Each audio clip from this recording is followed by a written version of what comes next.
नमस्कार दोस्तों, मैं अरविंद राजपुरोहित आप सभी का स्वागत करता हूं हमारे इस YouTube चैनल पर, जहां मैं आप सबके लिए यूपीएससी और एमपीएससी से इम्पॉर्टेंट वीडियोस लेके आते रहता हूं। दोस्तों, कोरोना के चलते जिस प्रकार से बहुत सारे प्रॉब्लम जो है वो क्रिएट हो रहे हैं, तो उसके अकॉर्डिंगली बहुत सारे स्टूडेंट्स ने मुझे पूछा था कि सर 2021 की हम लोग क्या स्ट्रैटेजी रख सकते हैं जिससे हम लोग आईएएस इसी साल में बन जाए। तो इस वीडियो में आप लोग जानेंगे कंप्लीट स्ट्रैटेजी, हम लोग कैसे यूपीएससी को प्लान करें 2021 के लिए। दोस्तों, आप सबको पता है कि कोरोना के चलते बहुत सारी एग्ज़ाम्स जो है वो पोस्टपोन हुई है। स्पेशली यूपीएससी की प्रीलिम्स जो आपकी मई 31 को होने वाली थी, वही एग्ज़ाम अब 4 अक्टूबर को शिफ्ट हो गई है। और आपकी जो यूजुअली सितंबर के महीने में जो मेंस होती है वो आपकी 8 जनवरी को हो रही है। तो लोग ऐसा अनुमान लगा रहे थे कि आगे 2021 में भी ऐसा ही होगा क्या, कि हमारी एग्ज़ाम जो है वो बहुत ही ज़्यादा आगे शिफ्ट कर दी जाए। तो आंसर इज़ नो, क्योंकि 17 अगस्त को यूपीएससी ने एक नोटिफिकेशन जारी किया। उसमें उन्होंने क्लियरली बताया हुआ है कि 27 जून को आपकी प्रीलिम्स होगी और 17 सितंबर से आपकी मेंस की एग्ज़ाम भी शुरू हो जाने वाली है। तो ऑलमोस्ट अगर एग्ज़ाम के हम लोग कैलेंडर में देखें तो कोई भी बदलाव नहीं हुआ है और यूजुअल जो इनका कैलेंडर है उसी के अकॉर्डिंगली एग्ज़ाम चल रही है। तो अब यूपीएससी 2021 को स्ट्रैटेजाइज करना बहुत ज़्यादा इंपॉर्टेंट बन जाता है और अकॉर्डिंगली स्टडी करना भी आपके लिए इम्पॉर्टेंट बन जाता है। इससे पहले कि हम लोग स्ट्रैटेजी जाने, सबसे पहले देख लेते हैं कि एग्ज़ाम का पैटर्न कैसा है। जो नए स्टूडेंट्स हैं मे बी उनके लिए थोड़ा सा ये हेल्पफुल होगा। एग्ज़ाम के 3 लेवल्स होते हैं, प्रीलिम्स, मेंस और इंटरव्यू। प्रीलिम्स आपका एमसीक्यू टाइप का होता है और इसलिए क्वालिफाइंग होता है, मतलब इसके मार्क्स आपके फाइनल एग्जाम में नहीं जुड़ते हैं। इसमें आपका एक जनरल स्टडीज़ का पेपर होता है और एक सीसैट का पेपर होता है। मेंस में आपके 9 पेपर होते हैं, जिसमें से 2 क्वालिफाइंग आपके लैंग्वेजेस के पेपर होते हैं, एक एसए का पेपर, 4 जीएस के पेपर और 2 ऑप्शनल के पेपर। 2 ऑप्शनल के पेपर्स हैं, 2 ऑप्शनल्स नहीं है। ऑप्शनल सिर्फ आपका एक ही होता है जो आपको चूज़ करना होता है और ये डिस्क्रिप्टिव टाइप का होता है, मतलब आपको इसमें आंसर राइटिंग करनी होती है। इसके टोटल मार्क्स होते हैं आपके 1750। पर्सनालिटी टेस्ट जिसको हम लोग बोलते हैं, मतलब इंटरव्यू, उसमें आपके 275 मार्क्स होते हैं। और जब आप इन सब लेवल से क्लियर कर जाते हो तो फाइनली आप लोग अपना नाम मेरिट लिस्ट में पाओगे और उसके अकॉर्डिंगली जहाँ पर आपका रैंक है, आईएएस, आईपीएस, आईएफएस, आईआरएस, आपको अकॉर्डिंगली सर्विसेज अलॉट होती है। तो चलिए अब एग्जाम पैटर्न समझने के बाद में समझ लेते हैं कि स्ट्रैटेजी कैसे रखें 2021 के लिए। तो 2021 की स्ट्रैटेजी को हम लोग 2 पार्ट में डिवाइड कर सकते हैं। एक है आपका मेंस का प्रिपरेशन और दूसरा है आपका प्रीलिम्स का प्रिपरेशन। मेंस के प्रिपरेशन करते समय में हमारे पास में यूजुअल में जो महीने मेंस के प्रिपरेशन के लिए रखे जाते हैं वो है जुलाई, अगस्त, सितंबर, अक्टूबर, नवंबर और दिसंबर। हम लोगों को ये क्यों करके रखना होता है, बिकॉज अगेन अगर आप लोग थोड़ा सा पीछे जाके देखें तो आपको ये समझ में आएगा कि हमारे प्रीलिम्स और मेंस के बीच में सिर्फ 82 डेज़ का गैप है और इन 82 डेज़ के गैप के अंदर में सारे के सारे सब्जेक्ट्स जो आपको दिए हुए हैं, जैसे कि आपका general studies 1, general studies 2, general studies 3, 4, optional का पेपर 1, पेपर 2, इन सब को एकदम डिटेल में 82 डेज़ में कवर कर पाना काफ़ी मुश्किल हो जाता है। इसलिए ये ज़रूरी है कि ये 6 महीने आप लोग कंप्लीटली सिर्फ मेंस के लिए डेडिकेट करें। इसमें से भी अब दोस्तों ऑलमोस्ट हमारे कोरोना के चलते जुलाई का महीना और अगस्त का महीना ख़त्म हो चुका है, लेकिन अभी भी हमारे पास में सितंबर का महीना है, अक्टूबर का, नवंबर का और दिसंबर का महीना है। अगर आप चाहते हो तो मे भी हल्का सा एक 15 जनवरी तक के लिए आप लोग जनवरी का मंथ मेंस के प्रिपरेशन के लिए यूटिलाइज कर सकते हो। मेंस के प्रिपरेशन में करना क्या है, तो मेंस के प्रिपरेशन में आपको इन चीज़ों का ध्यान देना है कि आपका GS1, GS2, GS3, GS4 mains के आपके सिलेबस के अकॉर्डिंगली रेडी हुआ है और इसी के साथ साथ आपका ऑप्शनल का पेपर भी आप लोगों ने अच्छे से रेडी किया है। तो GS1 में अगर हम देखें तो हमारे पास में कौन कौन से कंपोनेंट्स हैं। सबसे पहले Indian heritage and culture, history, geography of the world and society. तो बेसिकली ज्योग्राफी ऑफ वर्ल्ड मतलब सिर्फ वर्ल्ड तक ही सीमित नहीं है, तो इसमें भी आपके बहुत सारे मल्टीपल कंपोनेंट आ जाते हैं। जैसे इवन हिस्ट्री की भी हम बात करें तो इसमें आपका world history, modern history, post independent history, तो ये सब भी आपके इंक्लूडेड है। तो ये एकदम कोई मैंने पूरा एकदम आपका डिटेल्ड सिलेबस नहीं लाया हूँ मैं, इसके मेन जो आपके मुद्दे हैं वही मैं यहाँ पे आपको स्क्रीन पर दिखा रहा हूँ। GS2 की अगर हम बात करें तो उसमें कॉन्स्टिट्यूशन एंड पॉलिटी है, गवर्नेंस है, सोशल जस्टिस है और इंटरनेशनल रिलेशंस है। GS3 में हमारे पास में economic development, biodiversity and environment, technology, internal security और डिजास्टर मैनेजमेंट। अगर GS4 की बात करें तो एथिक्स, इंटीग्रिटी और एप्टीट्यूड। तो अगर हम लोग देख रहे हैं तो हमारे पास में ये इतने सारे सिर्फ जनरल स्टडीज़ के ही पेपर कवर करने हैं। इसके अलावा आपको ऑप्शनल का भी पेपर कवर करना है और उसमें आंसर राइटिंग की भी थोड़ी बहुत प्रैक्टिस आपको करके रखनी है। तो ऑप्शनल अब आपके ऊपर डिपेंड करता है। यूपीएससी ने ऑलमोस्ट 49 ऑप्शंस दिए हुए हैं, उसमें से आप कोई भी ऑप्शनल चूज़ करते हो। तो कोई प्रॉब्लम नहीं है। यूजुअली मेरा ऑप्शनल पॉलिटिकल साइंस था, तो पॉलिटिकल साइंस का ही पैटर्न में बाकी भी ऑप्शनल बंधे हुए हैं कि उनमें आपके पेपर 1 और पेपर 2, और उसके बाद में पेपर 1 में आपके 250 मार्क्स का होगा, पेपर 2 आपका 250 मार्क्स का होता है, पेपर 1 में आपका पार्ट ए है, पार्ट बी है। सिमिलरली पेपर 2 में भी आपका पार्ट ए और पार्ट बी होगा, और उसके अकॉर्डिंगली आपके 250 मार्क्स पेपर 1 के और 250 मार्क्स पेपर 2 के होते हैं, और ऐसे टोटल आपको 500 मार्क्स इसमें से ही मिलता है। तो इसमें से एक चीज़ और समझने वाली जो ज़रूरत है वो ये है, क्योंकि सिंस आपके जितने भी हमारे पास में एग्ज़ाम्स हैं, तो उन एग्ज़ाम्स में से 500 मार्क्स आपके 750 में से, मतलब ऑलमोस्ट रफली 29% मार्क्स जो है आपके ऑप्शनल के लिए है। तो इसको आप लोग निगलेक्ट नहीं कर सकते हो, और इसका प्रिपरेशन एटलीस्ट अगर जीएस के कुछ सब्जेक्ट अगर आपके रह भी जाते हैं तो भी आप लोग दूसरे महीनों में कर सकते हो। बट सबसे पहले प्रायोरिटी देखिए सितंबर, अक्टूबर, नवंबर और दिसंबर के महीने में आप लोगों ने अपना जो भी ऑप्शनल रिस्पेक्टिव होगा उसको कवर कर लेना चाहिए। ऑप्शनल को चूज़ कैसे करते हैं ये हम लोग वीडियो के अंत में देखेंगे। अभी के लिए मैं आपको बता रहा हूँ कि इसमें आपको क्या क्या कवर करना है। तो जीएस के जो सिलेबस के पॉइंट्स है, जो मेंस के पॉइंट है, खास करके ये सारे के सारे जो पॉइंट्स हैं, इनको आपको पहले प्रिपेयर करना होगा। बट अब बहुत सारे स्टूडेंट्स का कन्फ्यूजन ये होता है कि सर कौन से सब्जेक्ट से शुरुआत करें। तो मेरे हिसाब से 4 जो है वो एक फाउंडेशनल बेसिक पिलर्स है आपके यूपीएससी के, कि अगर आप जब तक इनको नहीं पढ़ोगे आपको समझ में नहीं आने वाला है। कौन कौन से हैं ये? तो इनमें से सबसे पहले आता है आपका पॉलिटी, उसके बाद में आपका हिस्ट्री, ज्योग्राफी और इंडियन इकोनॉमिक्स। तो अगर हो सके तो इनको इसी सीक्वेंस में पढ़िए। अगर समझो कहीं पे आपके क्लास में वगैरह या और किसी जगह पे अगर किसी दूसरे पैटर्न में भी चल रहा है तो कोई प्रॉब्लम नहीं है, बट अगर हो सके तो इंडियन पॉलिटी को पहले कवर कीजिए। हिस्ट्री में मॉडर्न हिस्ट्री तो है ही है, बट इसके अलावा आप लोगों को एंशियंट और मेडिवल हिस्ट्री भी कवर करनी होती है। World history, post independent history आप लोग बाद में कवर कीजिए, पहले एंशियंट, मेडिवल एंड मॉडर्न ये हिस्ट्री को कवर करने की कोशिश करो। ज्योग्राफी आपका जीसी लियोंग तो इंपॉर्टेंट बुक है ही है, बट इसके अलावा जितना हो सके 11th और 12th के जो आपके एनसीईआरटीज़ हैं उनको कवर करने की कोशिश कीजिए। अगर इनमें भी अगर हम बात करें तो मेन जो फोकस करना है वो पहले, अगर आपको ऐसा लगता है कि मुझसे नहीं हो पाएगा ये सारी हैवी बुक्स जो है वो पढ़ना अभी मेरे लिए पॉसिबल नहीं है, तो आप लोग एनसीईआरटी से अपना प्रिपरेशन स्टार्ट कीजिए, बिकॉज एनसीईआरटीज़ बेसिक है। बहुत सारे स्टूडेंट्स ये पूछते हैं कि सर हम लोग मेंस के लिए एनसीईआरटीज़ पढ़ें या नहीं पढ़ें। देखिए, पढ़ना नहीं पढ़ना ये चॉइस नहीं आपकी, ये आपके लिए कंपलसरी है, बिकॉज एनसीईआरटीज़ में से मेजॉरिटी ऑफ द पार्ट जो है वो आपका प्रीलिम्स या फिर मेंस में आपको पढ़ता ही पड़ता है। अगेन, अगर आप लोग किसी दूसरे बैकग्राउंड को बिलोंग करते हैं, जैसे कि अगर आप साइंस बैकग्राउंड को बिलोंग करते हैं या फिर कॉमर्स बैकग्राउंड को बिलोंग करते हैं, तो आपको इन सब बुक्स का या ह्यूमैनिटीज़ के सब्जेक्ट का आइडिया बहुत कम होगा। इसलिए बेटर होगा कि फटाफट आप लोग जो है वो एनसीईआरटी से शुरू कर लीजिए। अगर आपको लगता है कि मेरे से नहीं मतलब बड़े बड़े बुक्स नहीं होने वाले, तो आप लोग 6 से लेके 8 तक पहले कवर कर लीजिए, 9th और 10th की फिर कवर कर लीजिए, और 11th 12th की जो भी अपने रिस्पेक्टिव सब्जेक्ट्स हैं उन सब की एनसीईआरटीज़ कवर कर लीजिए। बट जब भी आप लोग मेंस का प्रिपरेशन कर रहे हो, इन 4 सब्जेक्ट्स को छोड़ना नहीं है। इसी के अलावा एज आई सेड कि आपको एक अपना ऑप्शनल भी चूज़ करना है, और इसके लिए भी आपको पैरेलली काम करना होगा।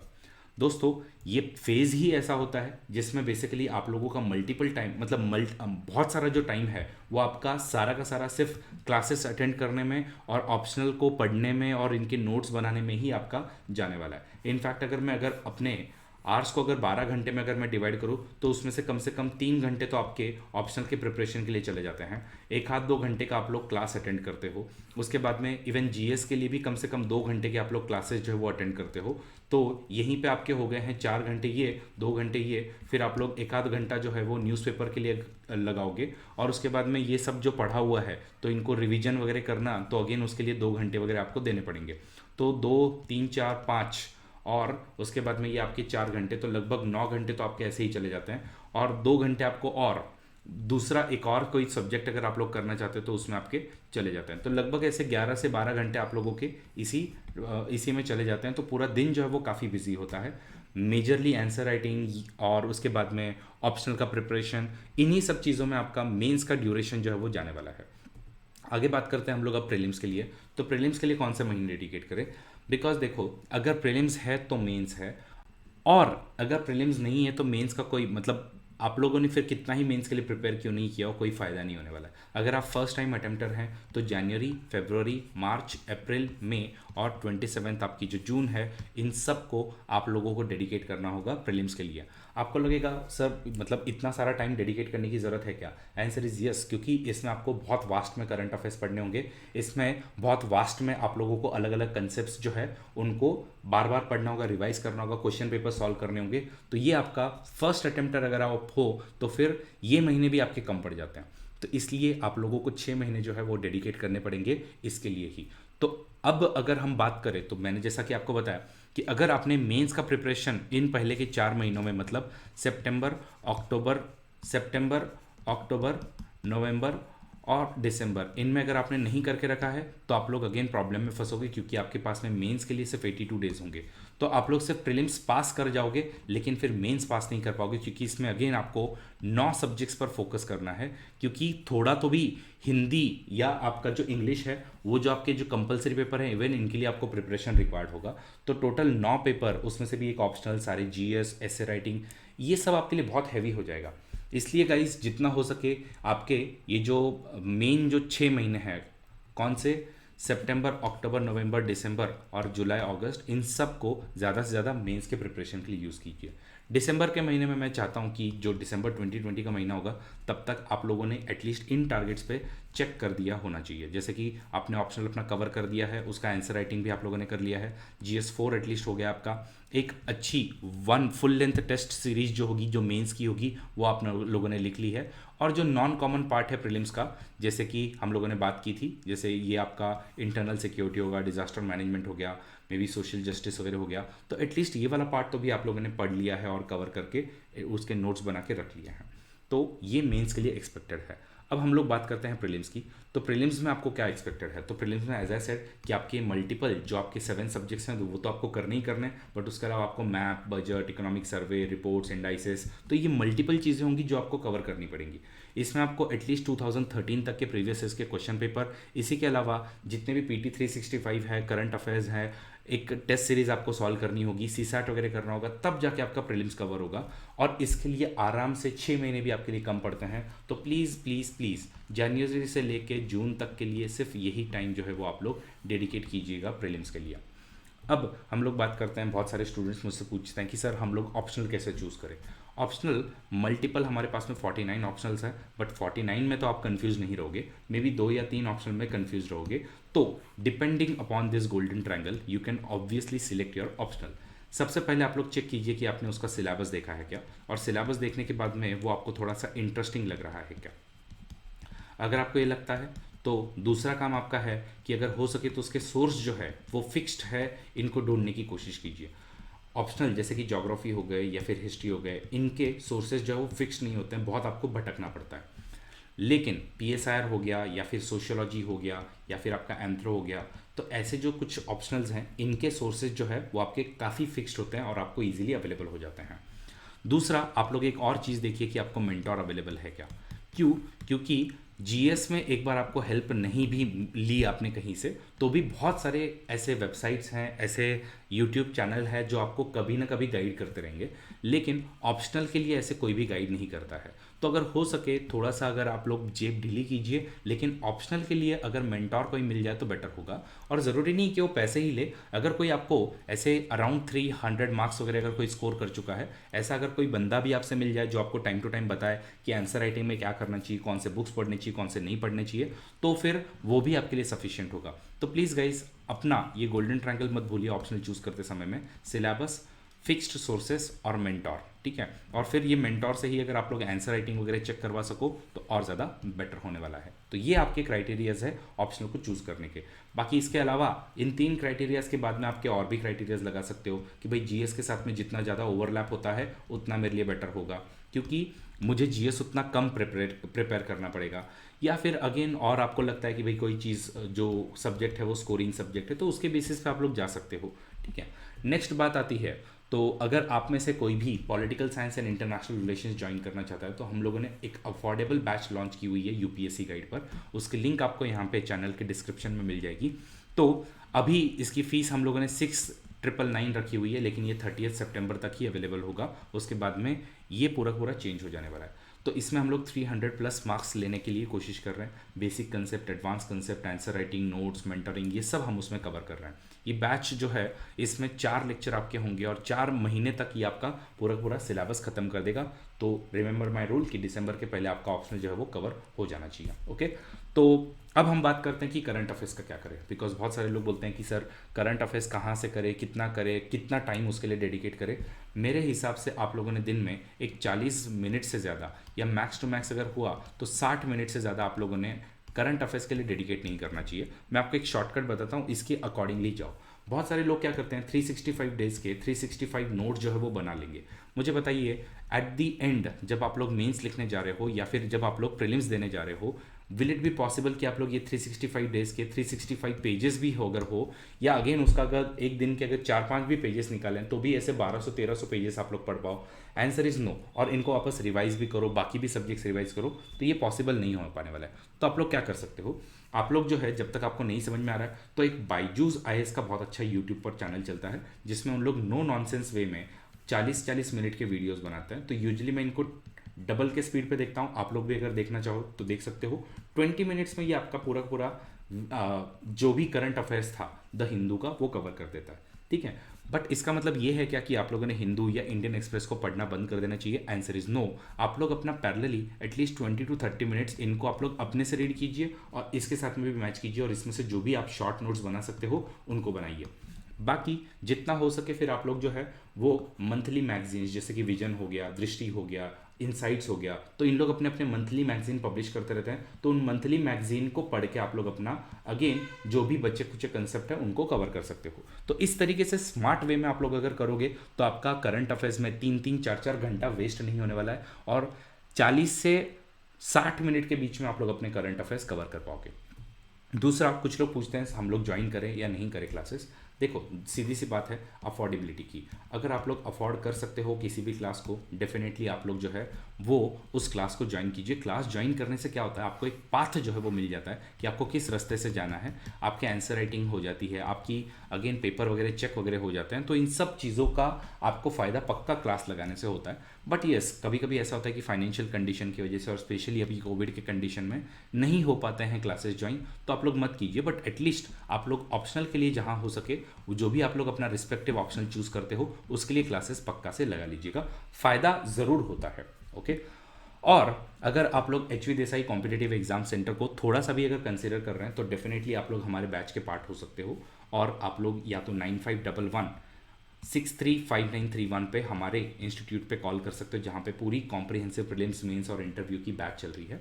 अगर नहीं तो समझो आप सिर्फ ऑप्शनल भी लगाना चाहते हो तो political science and international relationship comprehensive online batch मैं कंडक्ट कर रहा हूँ। ऐसे ही हमारे पास में सोशियोलॉजी और एंथ्रोपोलॉजी की भी बैचेस है, तो उसके लिए आप लोग डेफिनेटली मुझे कांटेक्ट कर सकते हैं। आपके सबके स्क्रीन पर मतलब कॉन्टैक्ट नंबर बाद में और दिखने वाला है, बट आप लोग नोट डाउन कर सकते हो 9960861079। ये आपको डिस्क्रिप्शन बॉक्स में भी मिल जाने वाला है नीचे। बाकी इस यूपीएससी के प्रिपरेशन में आपको एक परम सत्य जो है उसको कहीं भी नहीं भूलना है, और वो परम सत्य क्या है? वो परम सत्य है मेंस की आंसर राइटिंग। देखिए गाइस, 1750 मार्क्स आपके आंसर राइटिंग के हैं। आप किसी भी टॉपर से पूछ लीजिए कि आप टॉपर क्यों बने हैं, वो नहीं बताएगा, बाकी कुछ नहीं बताएगा, वो बोलेगा मैंने मेंस की आंसर राइटिंग की हुई है। कोई भी टॉपर विदाउट मेंस में स्कोर किए टॉपर नहीं बनने वाला या फिर आईएएस नहीं बनने वाला है। तो इस परम सत्य को जितना जल्दी आप लोग समझ सको उतना बेटर होगा। जितना फास्ट लिख सकते हो, जितना ज़्यादा लिख सकते हो, वो स्किल आपको जल्दी से जल्दी लेके आना होगा। अगेन आंसर राइटिंग ऐसा नहीं कि एक दिन में आप लोग डेवलप कर लोगे, कम से कम आपको 2 से 3 महीने लगते हैं, और वो भी अगर आपको मेंटोर मिला तो। अदरवाइज तो आप लोग अगर आंसर राइटिंग नहीं करते हो तो आप लोग रॉन्ग पाथ पर जा रहे हो, इतना मैं आपको पक्का बता सकता हूँ।